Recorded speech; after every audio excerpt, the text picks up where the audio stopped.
Senhor presidente Rubem Figueiró, senhores senadores, senhoras senadoras, minha saudação especial aos aposentados do Aeros que aqui se encontram, saudação ao ex-deputado do Paraná, Neivo Beraldin, também presente na galeria de honra do Senado Federal.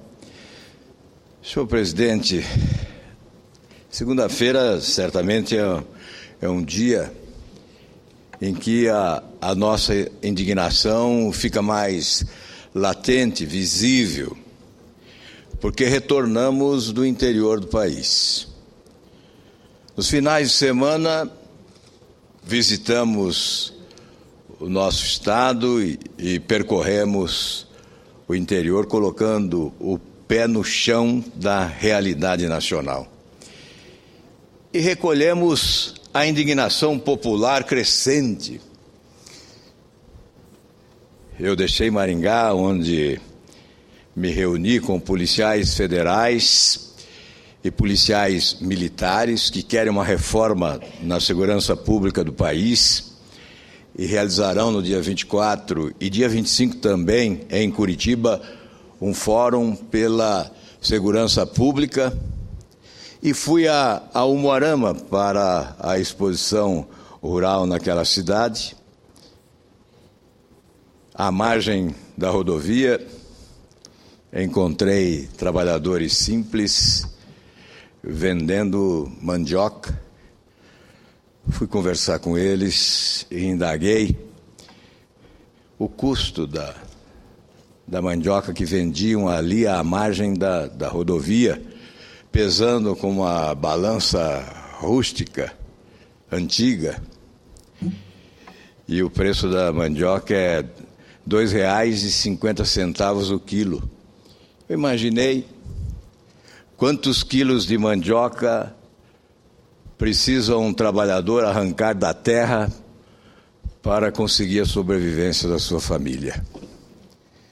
E me lembrei desse monumental assalto aos cofres públicos, praticado por servidores públicos regiamente remunerados, privilegiados ocupantes de cargos comissionados do governo, numa única operação, proporcionando ao Brasil um prejuízo de mais de US$1 bilhão.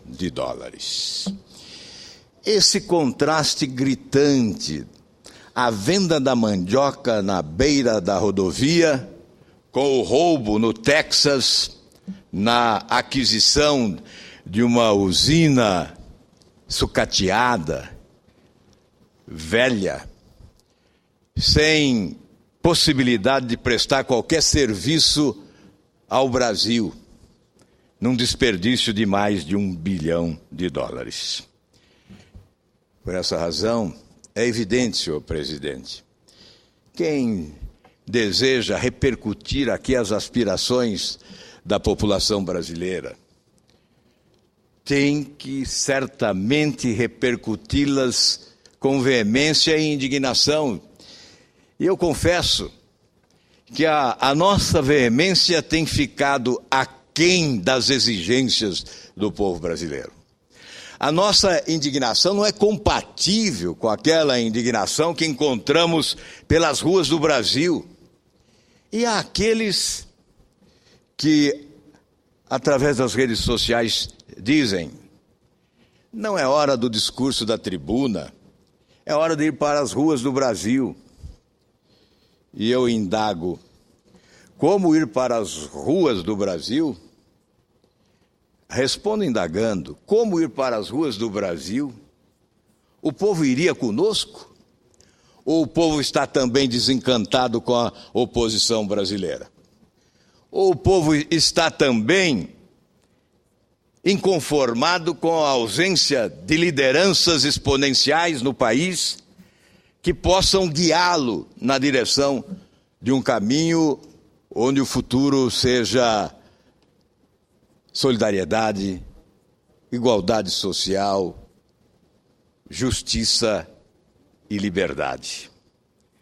certamente nós correríamos o risco de ficar isolados nas ruas do Brasil se pretendêssemos fazer esse chamamento. E mais, no ano passado, quando as manifestações ocorreram e aparecia uma bandeira de qualquer partido em meio aos populares, esta bandeira era rasgada e queimada. Isto nos obriga a reconhecer que o desgaste é enorme. É do governo, sobretudo, mas é também da oposição. Porque brasileiros gostariam de ver uma oposição mais veemente, mais contundente. É por isso, senhor presidente, que nesta hora nós temos que defender a instalação de uma comissão parlamentar de inquérito no parlamento brasileiro. Nós não podemos ficar assistindo à eclosão dos escândalos que revoltam a gente decente deste país. A comissão parlamentar de inquérito é uma investigação política que complementa a judiciária e propõe transparência aos atos que estão sendo praticados. E, neste caso, sobretudo, oferece a oportunidade de um grande debate sobre a Petrobras. Esse debate é imprescindível. Esta empresa está sendo assaltada há bom tempo. Ela era a 12ª maior empresa do mundo. Hoje, o seu lugar é o 120º entre as empresas no mundo. Esta empresa de saúde financeira inabalável, hoje tem uma dívida de mais de 100 bilhões de dólares e é a empresa mais endividada no mundo. E a administração desta empresa vem produzindo escândalos em série. Não há como não propor comissão parlamentar de inquérito. Na Câmara dos Deputados já há uma iniciativa, através de projeto de resolução, para furar a fila, já que o regimento impede a instalação de CPI quando existem 5 comissões já propostas. Aqui no Senado, a nossa sugestão, e amanhã o senador Aécio Neves, que é presidente do PSDB, reunirá a nossa bancada para discutir que estratégia devemos adotar. Desde já sugiro que tentemos 2 vias, a da CPI mista ou a da CPI no Senado. Devemos redigir 2 requerimentos e recolher assinaturas. Se viabilizarmos a CPI mista, melhor. Se não a viabilizarmos, tentemos a CPI no Senado Federal. Eu pretendia, inclusive, iniciar a coleta de assinaturas no dia de hoje, mas em respeito ao presidente do meu partido, senador Aécio Neves, que pretende reunião na tarde de amanhã, vamos aguardar para iniciar a coleta de assinaturas. Mas os requerimentos já estão redigidos e prontos para esta tentativa. Longe de mim gerar falsa expectativa. Sei que as nossas tentativas de instalação de CPI no Senado se frustram na ausência de número suficiente para atender às exigências regimentais. Mas é nosso dever tentar. Faço um retrospecto. Em 2009, diante de denúncias de corrupção na gestão da Petrobras, propusemos uma comissão parlamentar de inquérito. Houve verdadeira operação de guerra para impedir a sua instalação. Não conseguiram evitar a instalação da CPI. Mas a mesma operação de guerra se deu para inviabilizá-la depois de instalada. E o governo assumiu o comando e a relatoria. impediu a aprovação de requerimentos, simples requerimentos para depoimentos ou requerimentos mais eloquentes para a quebra de sigilo bancário, fiscal e telefônico. Desaprovaram requerimentos que propunham requisição de documentos, de provas materiais, de auditorias que deveriam ser realizadas pelo Tribunal de Contas da União. Em decorrência dessa operação para escamotear a verdade, impedindo uma investigação de profundidade, nos retiramos no dia 10 de novembro de 2009. Nos retiramos definitivamente desta comissão e aproveitamos o material consistente que recolhemos até aquela data para o encaminhamento de 18 representações ao Ministério Público, enfeixando uma espécie de relatório final, paralelo, antecipado da oposição, com o intuito de contribuir para o esclarecimento de pontos tão controvertidos da gestão à época da Petrobras. Portanto, foram 18 representações. Além dos requerimentos que ficaram nas gavetas do Senado, e nesta última semana tivemos a oportunidade de aprovarmos 2 deles. Um que pede a auditoria do Tribunal de Contas nas obras da usina Abreu e Lima, em Pernambuco. À época da CPI, estabelecemos um comparativo de preços com obras do gênero em outras partes do mundo e chegamos à conclusão que, àquela época, o superfaturamento previsto da usina Abreu e Lima seria de 2 bilhões de dólares. 2 bilhões de dólares. Nesta semana que passou, o Senado aprovou o requerimento e o Tribunal de Contas da União poderá realizar auditoria e comprovar, na comparação de preços, o volume de recursos desperdiçados pelo governo brasileiro através da Petrobras na construção desta obra. A época prevista para 4 bilhões de dólares, hoje,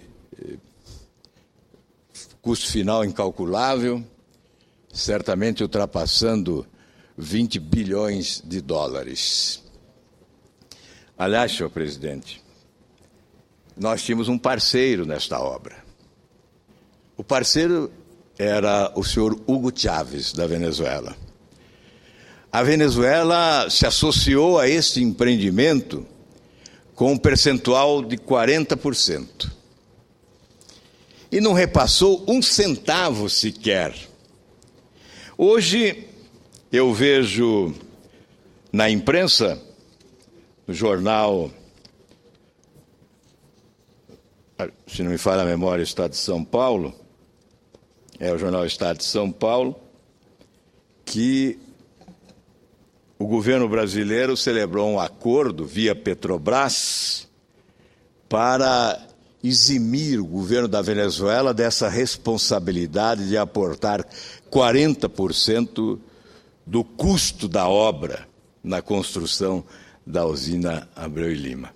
O que não se revelou, no entanto, foi o que nós revelamos durante os trabalhos da CPI em 2009. O senhor Hugo Chávez se recusou a repassar recursos para a obra, alegando que o superfaturamento era exagerado. Imagine o senhor Hugo Chávez, o campeão latino-americano do superfaturamento, que presidia um governo, além de despótico, corrupto, que esmagava o seu povo, empurrando-o para uma crise social sem precedentes e adotando procedimentos autoritários e agindo desonestamente no trato dos negócios públicos. Pois bem, Hugo Chávez considerava a usina Abreu e Lima um superfaturamento monumental e se recusava a contribuir para a sua construção. Hoje, o jornal Estado de São Paulo revela que houve um acordo com o governo brasileiro através do ex-presidente Lula para que a Venezuela não tivesse que repassar esses recursos. Mas a justificativa verdadeira é a de que o senhor Hugo Chávez considerava a obra superfaturada. Enfim, na semana passada também esta casa aprovou um requerimento de minha autoria que pede ao Tribunal de Contas que realize auditoria em relação à construção do navio João Cândido, cujo superfaturamento previsto ultrapassa 300 milhões de reais. Mas eu quero recordar, presidente Rubem Figueiredo, que quando nós apresentamos o requerimento para a CPI da Petrobras, nós encontramos indícios de fraudes, foram os fatos determinados que justificaram a instalação daquela CPI. Indícios de fraudes nas licitações para a reforma das plataformas de exploração de petróleo apontados pela Operação Águas Profundas da Polícia Federal. A Polícia Federal, desprezada pelo governo, que a trata com desdém e descaso, que a desqualifica, desvaloriza e a sucateia, sempre presente em investigações importantes para o país. Graves irregularidades nos contratos de construção de plataformas apontados pelo Tribunal de Contas da União. Superfaturamento, Abreu e Lima, Pernambuco. Superfaturamento, Getúlio Vargas, Araucária, Paraná. Lá, 800 milhões de reais foram desviados, segundo o Tribunal de Contas da União. Enfim, alguns dos itens que justificaram a instalação daquela CPI. Mas quero, senhor presidente, já que o assunto do dia, o fato momentâneo, é esta usina de Pasadena, ou Passadina, como queiram, quero pedir a Vossa Excelência que registre nos anais do Senado Federal esta que foi a 19ª representação que tive oportunidade de protocolar junto ao Procurador-Geral da República. Esta específica para esta negociata. E nesta representação, nós já indicávamos os caminhos. A refinaria, num dos itens desta representação, faço referência à refinaria antiquada, velha, defasada, com baixa capacidade de produção para os padrões americanos. Tinha uma limitação peculiar. Não estaria preparada para processar o petróleo brasileiro. E por essa razão, houve um compromisso do Brasil ao adquiri-la com a sócia, com a empresa Astra Oil, o compromisso que o Brasil investiria ainda mais 1 bilhão e 500 milhões de dólares para adaptá-la às exigências brasileiras, a fim de que ela pudesse estar preparada para processar o petróleo brasileiro. Veja que 1 bilhão e quase 200 milhões de dólares foi o custo da aquisição da empresa.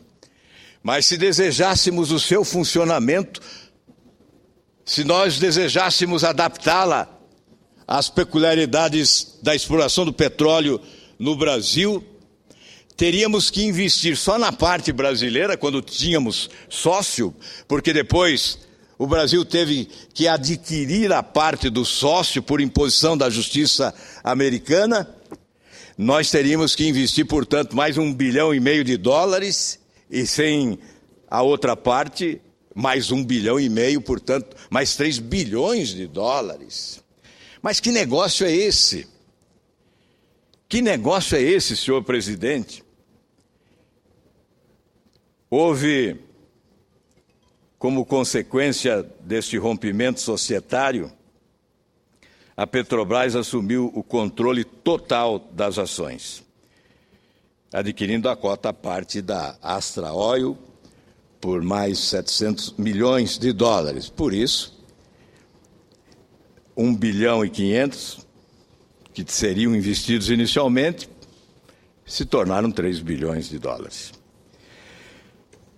O valor de recompra teria sido o dobro, aproximadamente, do que a sócia belga desembolsara para ingressar no negócio.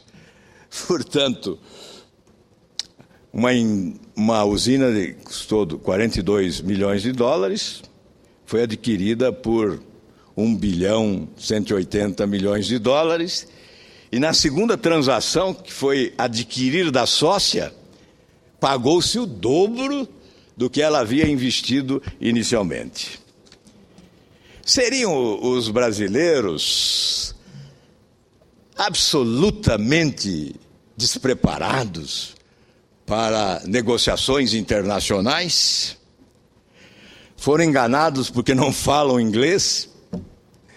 Ou falam demais o inglês? Falam bem demais o inglês para acertar negócios dessa natureza, que podem significar o enriquecimento ilícito deles, mas que contrariam os interesses do povo brasileiro. Hoje o senhor Nestor Cerveró está demitido da Petrobras. Na verdade, demitem o bagre para alimentar os tubarões. Os responsáveis principais continuam impunes. Mas a indagação que cabe agora, o senhor Nestor Cerveró está aqui na minha representação de 21 de dezembro de 2012. Ele seria o autor de um documento, Carta de Cerveró, o nome desse documento, em que ostensivamente agira em benefício da empresa belga e em franco detrimento da estatal brasileira, como se evidenciou pelo prejuízo comercial apontado. Portanto, a demissão do senhor Nestor Cerveró é culpar o bagre ao invés dos tubarões que se encontram nas águas profundas dos negócios nebulosos da Petrobras. Senhor presidente, o que não pode deixar de ser dito agora. Em 2012, nós protocolamos essa representação, porque o assunto estava na imprensa nacional. De 2012 até esta data, a presidente Dilma não tomou nenhuma providência, ignorou o fato, desdenhou dele e continuou passando a mão na cabeça dos principais responsáveis por essa desastrada operação comercial. O ex-presidente da Petrobras foi premiado com cargo no governo da Bahia e apontado como sucessor do atual governador. Nenhum dos diretores da Petrobras da época foram convocados a dar explicações. Nenhuma providência. E nós, agora, ouvimos uma explicação singela da presidente Dilma. Ela autorizou a negociação porque a ela se apresentou um relatório falho. Mas houve uma outra transação semelhante. Portanto, nos parece que essa prática estava se tornando tradição na Petrobras. Revelou-se agora que em 2007, a então ministra da Casa Civil do presidente Lula autorizou a aquisição de parte de uma refinaria no Japão com cláusula igual à existente no contrato de Pasadena. A presidência da República se manifestou afirmando que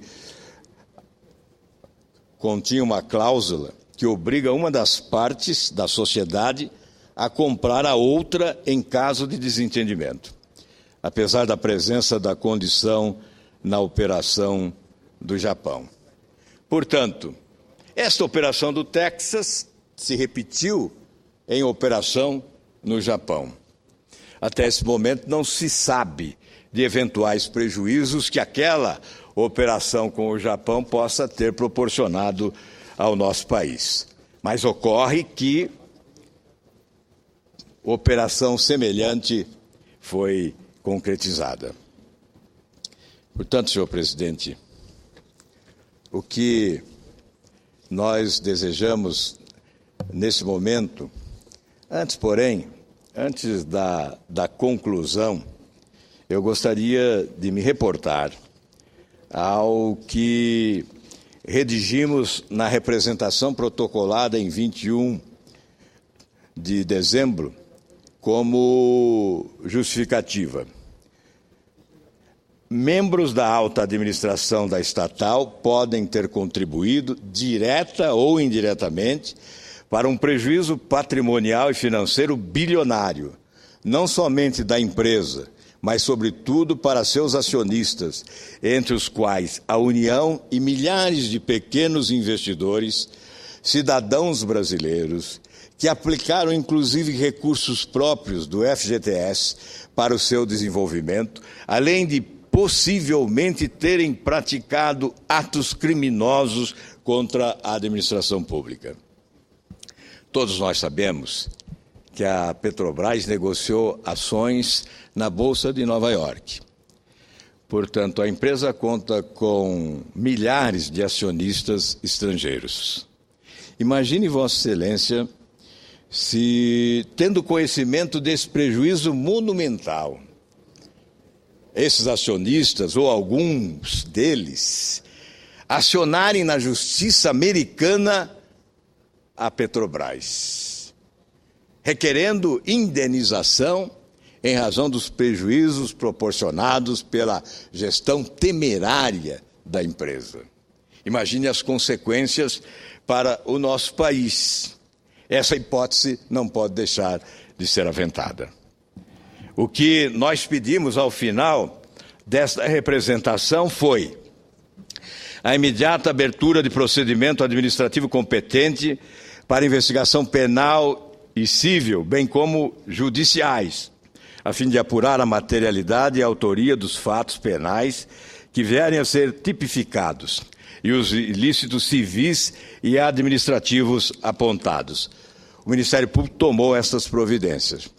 Já em fevereiro de 2013, instaurou os procedimentos para o inquérito judiciário a fim de responsabilizar civil e criminalmente os envolvidos nesta falcatrua. Segundo, nesse período de fevereiro de 2013, o Ministério Público pediu a colaboração do Tribunal de Contas para auditar esta operação. Segundo, oportunamente, se assim entender o Procurador-Geral da República, o oferecimento de denúncia criminal em face da conduta possivelmente antijurídica dos envolvidos para que seja promovida a respectiva e necessária ação penal que os fatos reclamam e, concomitantemente, a abertura de inquérito civil administrativo a fim de apurar responsabilidades civis e políticas pela eventual prática de atos de improbidade administrativa pelos envolvidos. Sugere, desde logo, caso comprovada a denúncia e após o aprofundamento das investigações, seja requerida judicialmente a aplicação das sanções previstas em lei. E há também aqui o requerimento para que ocorra o ressarcimento aos cofres públicos em caráter preventivo com o sequestro de dos bens respectivos dos envolvidos. Essas foram as providências. À época, como líder do PSDB, adotei em nome do partido e da oposição, já que era um período de recesso parlamentar, 21 de dezembro, protocolando esta representação que Vossa Excelência vai consignar nos anais do Senado Federal. para concluir, senhor presidente. É fato. A presidente Dilma, desde a denúncia oficial, com representação protocolada, não tomou nenhuma providência de natureza administrativa. Essa comissão de ética da presidência da República, por exemplo, não foi acionada. CGU, da mesma forma. Os mecanismos de fiscalização e controle do governo existem apenas para enfeite da estrutura do organismo da administração federal. Não agem e não funcionam. As justificativas que são apresentadas agora não convencem. E não há justificativa que possa ser tomada como sentença de absolvição judicial. Quando se diz a presidente decidiu com base em relatório falho, esta alternativa não é boa para a presidente, porque ela retrata o descaso com a coisa pública, altos negócios, negócios de valor exuberante, são tratados com desdém, se esta é a justificativa. Isso beira a irresponsabilidade. Portanto, esta justificativa condena a presidente. E se não for esta justificativa, se a presidente leu, se ela se inteirou, tomou conhecimento dos fatos, ela é cúmplice de uma operação desonesta e desastrada para o Brasil.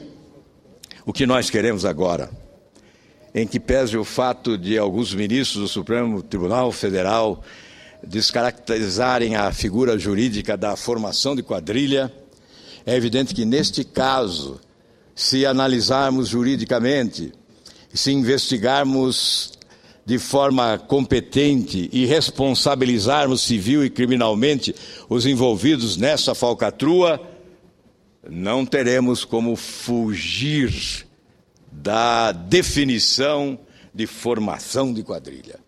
Houve sim formação de quadrilha para assaltar os cofres da Petrobras. Houve sim formação de quadrilha para roubar o povo brasileiro. Muito obrigado, senhor presidente.